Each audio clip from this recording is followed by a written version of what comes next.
Hi friend, good evening. आप सभी को मेरा क्लासरूम में फिर से स्वागत है। तो दोस्तों, आज हम लोग बात करने वाले हैं गणित शिक्षण की समस्याएं के बारे में। ये आपका मैथ पैथागोगी के अंदर में आता है। दोस्तों, पैथागोगी एक इतना इम्पोर्टेंट चीज है, चाहे वो हिंदी का पैथागोगी हो, चाहे वो सीडीपी का हो, चाहे वो ईवीएस का हो, चाहे वो मैथ का हो, सब एक दूसरे से को रिलेटेड रहता है। इसीलिए ध्यान से सुनिए, ध्यान से समझिए, वीडियो को एक मिनट के लिए भी स्किप मत कीजिए। पैथागोगी एक दूसरे से को रिलेटेड है। अगर आपका मैथ का पैथागोगी कॉन्सेप्ट क्लियर रहेगा तो आप हिंदी, सीडीपी, ईवीएस सारे का कॉन्सेप्ट आपका क्लियर रहेगा। पैथागोगी से आपका 50% क्वेश्चन रहता है। तो पैथागोगी, चाहे आप सीटेट दे रहे हैं, चाहे आप स्टेट टेट दे रहे हैं, चाहे आप टीचिंग कुछ भी एग्जाम दे रहे हैं, उसमें पैथागोगी से 50% क्वेश्चन रहता है। तो दोस्तों चलिए आज हम लोग स्टार्ट करते हैं। गणित शिक्षण की समस्याएं के कारण क्या क्या है। पहला कारण इसका प्राथमिक स्तर पर छात्रों की गणितीय नींव का कमजोर होना। माध्यमिक स्तर पर गणित शिक्षण की एक प्रमुख समस्या यह भी है कि छात्र का प्राथमिक स्तर पर गणित शिक्षण बहुत कमजोर रूप में होता है। मतलब अगर बच्चा का प्राथमिक स्तर में अगर उसका मैथ का कॉन्सेप्ट क्लियर नहीं रहेगा, तो वो जिस समय माध्यमिक स्तर में पहुंचेगा उस समय उसको प्रॉब्लम होगा। और अगर उसका प्रॉब्लम होगा, अगर उसका कॉन्सेप्ट क्लियर नहीं रहेगा, तो मैथ के ऊपर से उसका इंटरेस्ट हट जाएगा, जिस कारण माध्यमिक स्तर पर छात्र गणित को ठीक से नहीं समझ पाते तथा इसी कारण से गणित शिक्षण के प्रति उनकी रुचि कम हो जाती है। तो अगर उसका कॉन्सेप्ट क्लियर नहीं सम रहेगा तो उनको समझ में नहीं आएगा और उनका रुचि धीरे धीरे कम होते रह जाएगा, जिसके कारण माध्यमिक स्तर पर गणित शिक्षण का कार्य सुचारू रूप से नहीं हो पाता है, जो माध्यमिक स्तर पर गणित की एक प्रमुख समस्या बनी जाती है। तो अगर प्राइमरी स्टेज में बच्चा का कॉन्सेप्ट क्लियर नहीं रहेगा, तो वो माध्यमिक स्तर तक जब पहुंचेगा उस समय उसका रुचि मैथ से कम होते रहेगा, क्योंकि उसका कॉन्सेप्ट क्लियर नहीं रहेगा तो उसको अच्छा नहीं लगेगा वो सब्जेक्ट। दूसरा, छात्रों का शारीरिक स्वास्थ्य एवं मानसिक स्वास्थ्य। दोस्तों, जहां तक हम लोग पढ़े हैं कि बच्चा का सर्वांगीण विकास के बारे में, वहां तक हम लोगों को पता है कि एक बच्चा का अगर वो फिजिकल और मेंटल दोनों तरीके से वो सही नहीं रहेगा, तब तक उसका सर्वांगीण विकास होना पॉसिबल नहीं है। तो गणित शिक्षण के अंतर्गत छात्रों का शारीरिक तथा मानसिक रूप से स्वस्थ होना नितांत आवश्यक है। एक स्टूडेंट के लिए, एक बच्चा के लिए शारीरिक और मानसिक दोनों रूप से उसको स्वस्थ होना जरूरी है, क्योंकि बालक का ध्यान, रुचि, एकाग्रता पर उसका प्रभाव पड़ता है। किसी भी प्रकार की मानसिक विकृति शारीरिक रोगाणु तथा मानसिक तनाव का प्रत्यक्ष प्रभाव बालकों की शिक्षा पर प्रतिकूल पड़ता है। अगर एक बच्चा का मेंटली वो हेल्दी नहीं रहेगा, मेंटली वो परेशान रहेगा, तो पढ़ाई में उसका मन नहीं रहेगा।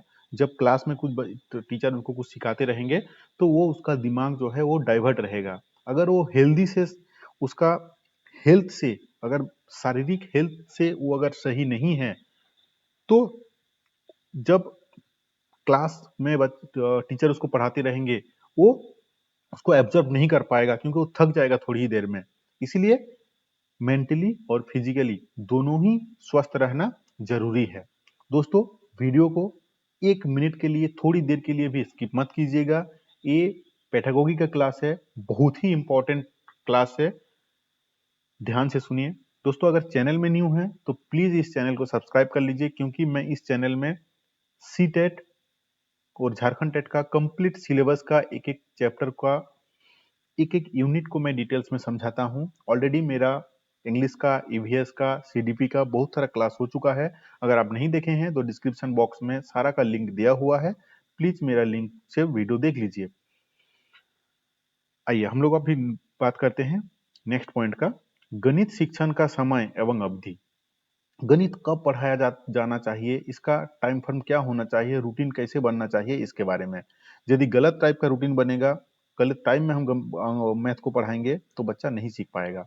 यदि छात्र अधिक देर तक किसी क्रिया को करता रहता है तो वह थकन का अनुभव करने लगता है और थकन अनुभव होने से सीखने की प्रक्रिया में शीतलता उत्पन्न हो जाती है। अगर बच्चा कोई काम कर रहा है, चाहे वो पढ़ ही रहा है, अगर लॉन्ग टाइम तक वो पढ़ते रहेगा तो वो थक जाता है, और अगर वो थक जाएगा तो उसका पढ़ाई में वो जो काम कर रहा है उसमें शीतलता आ जाता है, मतलब उसमें धीमापन आ जाएगा, धीमी हो जाएगा। विद्यालय में समय चक्र बनाते समय इस बात का ध्यान रखना चाहिए कि गणित जैसे कठिन विषयों को पहले तथा सरल विषयों को सम, को समय चक्र में बाद में पढ़ने की व्यवस्था बनाई जाए। साथ में मध्यांतर की व्यवस्था भी आवश्यक रूप से की जानी चाहिए। समय चक्र में इस बात का भी ध्यान रखना चाहिए कि एक कक्षा की समय अवधि कितना है। एक क्लास में जब रूटीन बनाया जाता है, एक क्लास का कितना टाइम ड्यूरेशन होना चाहिए उसके ऊपर भी ध्यान रखना चाहिए। और खास करके मैथ जैसे सब्जेक्ट को क्लास जब स्टार्ट होता है उसी समय ही रखना चाहिए। ये नहीं कि बच्चा 4-5 घंटा पहले क्लास कर लिया, उस तब तक वो थक जाता है, अब 4-5 घंटा के बाद अगर मैथ क्लास को हम स्टार्ट करते हैं तो हम जो पढ़ाने चाहते हैं क्लास में टीचर जो पढ़ाते हैं बच्चा उसको एब्जॉर्ब नहीं कर पाता है, वो तब तक वो थक जाता है। इसीलिए गणित शिक्षण का समय विधि सही रहना बहुत जरूरी है। अध्यापक अध्यापक का विषय के प्रति सही ज्ञान ना होना, अगर टीचर का कॉन्सेप्ट अगर क्लियर नहीं रहेगा, सब्जेक्ट जो सब्जेक्ट वो पढ़ा रहे हैं, तो टीचर नहीं पढ़ा पाएंगे। अध्यापक का किसी विषय से संबंधित ज्ञान, अनुभव एवं योग्यता आदि छात्रों को प्रत्यक्ष रूप से प्रभावित करता है। उनका एक्सपीरियंस, उनका क्वालिटी, जो विषय वो पढ़ाना चाहते हैं उसमें वो कितना दक्ष हैं, सारा चीज बच्चा को प्रत्यक्ष रूप से प्रभावित करता है। यदि अध्यापक को अपने विषय की गहन जानकारी नहीं है तो वह छात्रों को बहुत कुछ नहीं दे पाएंगे। अगर जिस सब्जेक्ट में वो पढ़ाने जा रहे हैं अध्यापक, अगर उस सब्जेक्ट में टीचर का कॉन्सेप्ट जो है 100% क्लियर नहीं है तो बच्चा को 100% नहीं दे पाएंगे। इसके विपरीत यदि अध्यापक को अपने विषय का पूर्ण ज्ञान है तो वह आत्मविश्वास के साथ छात्रों को नवीन ज्ञान देने में सक्षम सक्षम होंगे। अगर उनका कॉन्सेप्ट क्लियर रहेगा तो वो बच्चा के सामने आके कॉन्फिडेंट के साथ समझा पाएंगे कोई भी चीज को जो टॉपिक में वो पढ़ाना चाहते हैं। इसीलिए अध्यापक का विषय के प्रति सही ज्ञान होना चाहिए, जरूरी है। दोस्तों, वीडियो लंबा है, हो रहा है, मुझे भी समझ में आ रहा है, बट मैं कोशिश कर रहा हूँ जितना शॉर्ट हो सके। हर एक पॉइंट बहुत ही इंपॉर्टेंट है, स्किप बिल्कुल ना करें, सारे पॉइंट को मेरा अटेंड कीजिए। शिक्षक का व्यवहार, शिक्षक का व्यवहार बहुत ही इंपॉर्टेंट रोल प्ले करता है। शिक्षक का व्यवहार छात्र को सीखने को प्रत्यक्ष रूप से प्रभावित करता है। शिक्षक में एक आदर्श शिक्षक के गुण, सभी गुण होना चाहिए। आदर्श शिक्षक का सभी गुण होना चाहिए हर एक शिक्षक में। इसके व्यवहार से सहानुभूति, सहयोगिता, समानता, शिक्षण कला में निपुणता, मधुरभाषी, संयम आदि गुण होना चाहिए। ये सारे गुण वो शिक्षक के अंदर होना चाहिए। सहायता हो, वो सहयोग करें, समानता रहे उनके अंदर में, कोई छोटा कोई बड़ा नहीं। शिक्षक का कला होना चाहिए, उनका जो बात बोल रहे हैं वो मधुर बात, मधु मतलब सही तरीके से बोले, मधुर वाणी निकलना चाहिए उनका मुंह से सही तरीके से। ये नहीं कि कोई भी बच्चा को चिड़चिड़ाना पाप से बात करें। तो वे छात्र कक्षा में वातावरण में सहज रूप से सब कुछ सीख सकेंगे। अगर एक शिक्षक के अंदर में ये सारे गुण रहेगा तो वो सही से बच्चा को क्लास में सिखा पाएंगे कोई भी चीज। लेकिन अगर शिक्षक के अंदर में ये सब चीज नहीं रहेगा, कठोर बनेंगे, तो वो सही से ना समझा पाएंगे, ना बच्चा उसको सही से सीख पाएगा। नेक्स्ट पॉइंट, गणित शिक्षक की शिक्षण विधि। अब गणित किस विधि में सिखाया जा रहा है बच्चे को, वो बहुत ही एक इम्पोर्टेंट रोल प्ले करता है, क्योंकि हर एक क्लास में सब एक इक्वल बच्चा नहीं रहते हैं। कोई बच्चा हो कि बहुत टैलेंटेड हो, कोई बच्चा हो कि बहुत ही कमजोर बच्चा हो, कोई बच्चा हो कि पिछड़ा जात के बच्चे हो। तो अब शिक्षक को ये ध्यान में रखना चाहिए कि वो किस विधि से द्वारा बच्चे को पढ़ाएं कि सही तरीके से बच्चा सीख पाए। शिक्षण विधि का सीधा संबंध अधिगम प्रक्रिया से होता है। अधिगम मतलब लर्निंग से होता है, सीखने से होता है, लर्निंग से होता है। साथ ही प्रत्यक्ष शिक्षक का पढ़ाने प्रत्येक शिक्षक का पढ़ने का तरीका भिन्न भिन्न होता है। हर एक टीचर का पढ़ाने का तरीका अलग अलग होता है तथा सभी छात्र एक ही विधि से नहीं सीख पाते हैं। अब हर एक बच्चा एक विधि से नहीं सीख पाते हैं, क्योंकि कोई बच्चा होता है मंद बुद्धि बालक बच्चा, कोई होता है बहुत ही तेज। तो जिसको जो विधि से पढ़ाने से सीख पाएगा वही विधि अप्लाई करना चाहिए। शिक्षण की विधि जितनी अधिक वैज्ञानिक एवं प्रभावशाली, उतनी ही सीखने की प्रक्रिया सरल एवं लाभदायक होगी। अभी हर एक समय टीचर को ये सोचना चाहिए कि जो विधि द्वारा वो पढ़ा रहे हैं वो वैज्ञानिक एवं प्रभावशाली विधि है कि नहीं, ये दिमाग में रखना चाहिए। बच्चे के संदर्भ में जैसे खेल विधि एक इम्पोर्टेंट है, करके सीखना एक विधि इम्पोर्टेंट है, निरीक्षण द्वारा सीखना एक विधि की इम्पोर्टेंस है। तो ये सब विधि के द्वारा अगर शिक्षक बच्चा लोगों को सिखाएंगे, खेल विधि खेलते खेलते अगर कुछ सिखाएंगे, करके सीखना कुछ ऐसे एक्सपेरिमेंट दिए जो करने के बाद उसमें सीखा जाता है, निरीक्षण कुछ भी नया चीज सीखने का और सिखाने का अगर कुछ वहाँ पे वातावरण तैयार किया जाए, तो इस सब विधि के द्वारा बच्चे लोग जल्दी सीखते हैं। अगर इस विधि नहीं करके पुराना विधि में ही चलते रहेंगे तो पॉसिबल नहीं रहता है। व्यक्तिगत भेद की ज्ञान की समस्या बहुत इंपॉर्टेंट चीज है। व्यक्तिगत भिन्नता, इंडिविजुअल डिफरेंसेस, मैं इसके रिगार्डिंग एक वीडियो ऑलरेडी एक क्लास करा चुका हूँ। इंडिविजुअल डिफरेंसेस मतलब क्या होता है कि हर एक आदमी अपने अपने जगह में भिन्न है।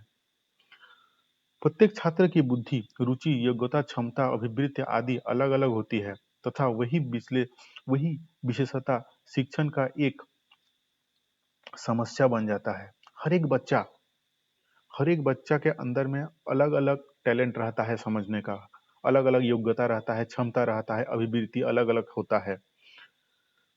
इसलिए इन्हें विशेषताओं के कारण कुछ छात्र तो अध्यापक द्वारा ज्ञान आसानी से ले पाते हैं। मतलब जो बच्चा टैलेंटेड है वो जल्दी से वो चीज को ले लेते हैं, लेकिन जो बच्चा मंद बुद्धि बालक हैं, जो पिछड़े जात के हैं, उनको थोड़ा सा समय लगता है।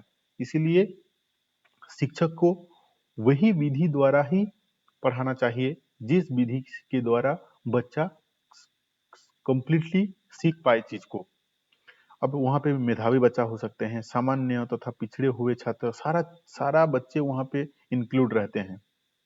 तो अभी टीचर को ये ध्यान में रखना पड़ेगा कि किस विधि के द्वारा वो क्लास में पढ़ाएं कि बच्चे को उसमें सीख पाए, क्योंकि इंडिविजुअल डिफरेंसेस रहता है, हर एक बच्चा इक्वल नहीं रहता है। नेक्स्ट, अभ्यास के उचित विभाजन की व्यवस्था ना होना। हम लोग जो एक्सरसाइज कराते हैं क्लास में बच्चे लोगों को, वो कितना तक होना चाहिए, उसका एक लिमिट रहना चाहिए। अभ्यास गणित शिक्षण एक महत्वपूर्ण अंग है। गणित शिक्षण में अभ्यास का उचित विभाजन होना चाहिए। गणित शिक्षण में अभ्यास का मापदंड अवश्य होना चाहिए।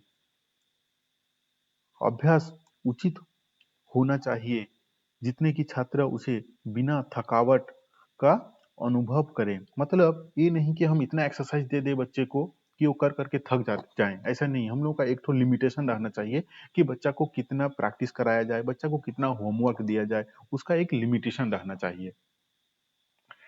पाठ्यक्रम की संरचना की समस्या, पाठ्यक्रम का संरचना की समस्या, पाठ्यक्रम कैसा होना चाहिए कि बच्चा उसको जल्दी से सीख ले, ये पॉइंट है। तो गणित शिक्षण में पाठ्यक्रम की संरचना एक बहुत ही इंपॉर्टेंट रोल प्ले करता है। पाठ्यक्रम सरल से कठिन होना चाहिए, इसको ध्यान से सुनिए। सरल से कठिन कठिन होना चाहिए, बाल केंद्रित होना चाहिए। बाल केंद्रित क्या है इसके बारे में भी मेरा क्लास हो चुका है। बाल केंद्रित मतलब क्या होता है कि जो टीचर जो पढ़ाएंगे वो बच्चे के अकॉर्डिंगली पढ़ाएंगे, बच्चे को जो अच्छा लगेगा वही पढ़ाएंगे, उसको खुश करके ही पढ़ाना है, ये नहीं कि मारपीट करके पढ़ाना है, वो बाल केंद्रित में नहीं आता है। जीवन से संबंधित जो पढ़ाएंगे वो रियल लाइफ का एग्जाम्पल के साथ उसको पढ़ाएंगे कि बच्चे को इजी रहे समझने में। इस सिद्धांत के आधार में पढ़ाएंगे। इस सिद्धांत को लेते हुए सिलेबस को बनाया जाता है कि बच्चा कैसे इसको इजीली से उसको समझ पाए। तो क्या होना चाहिए कि जो सब्जेक्ट रहेगा वो बाल केंद्रित होना चाहिए, जीवन से संबंधित आपका एग्जाम्पल उसमें रहना चाहिए। गणित शिक्षण के लिए उचित वातावरण ना होना, गणित शिक्षण के लिए उचित वातावरण ना होना, ये भी एक प्रॉब्लम है गणित सिखाने के लिए। विद्यालयों में गणित शिक्षण के लिए उचित वातावरण की समस्या आज आज गणित शिक्षण के एक प्रमुख समस्या बन गए हैं। अगर सही तरीके से एटमॉस्फेयर नहीं रहेगा तो सीखना, बच्चे को समझाना सिखाना ये तकलीफ हो जाता है टीचर के लिए। गणित शिक्षण में गणित कक्षा, गणित प्रयोगशाला, पुस्तकालय कक्षा में प्रकाश का वायु, वायु का प्रकाश, वायु रहना चाहिए, प्रकाश रहना चाहिए, पुस्तकालय रहना चाहिए, प्रयोगशाला रहना चाहिए। ये सारा चीज जब तक आपका अवेलेबल नहीं रहेगा तब तक गणित सही से आप समझा नहीं पाओगे, पढ़ा नहीं पाओगे। उचित दृष्टिकोण का अभाव, गणित का वैल्यू क्या है, ये हम लोगों का रियल लाइफ में कितना काम का चीज है, अपना होल वर्ल्ड में आज की तारीख में कितना इंपॉर्टेंस है मैथ का, इसका कॉन्सेप्ट टीचर को भी रहना चाहिए। इसका कॉन्सेप्ट टीचर स्टूडेंट को भी दें। जब तक नहीं देंगे तब तक उसका वैल्यू नहीं रहेगा। इसीलिए उचित दृष्टिकोण का अभाव, उचित दृष्टिकोण रहना चाहिए कि मैथ हमारे जिंदगी में क्या काम है आता है, उसका रोल क्या है। दोस्तों, अगर वीडियो अच्छा लगा तो जरूर इसको लाइक कीजिए। चैनल में अगर आप न्यू हैं तो सब्सक्राइब करना ना भूलें। Thank you to watching this video.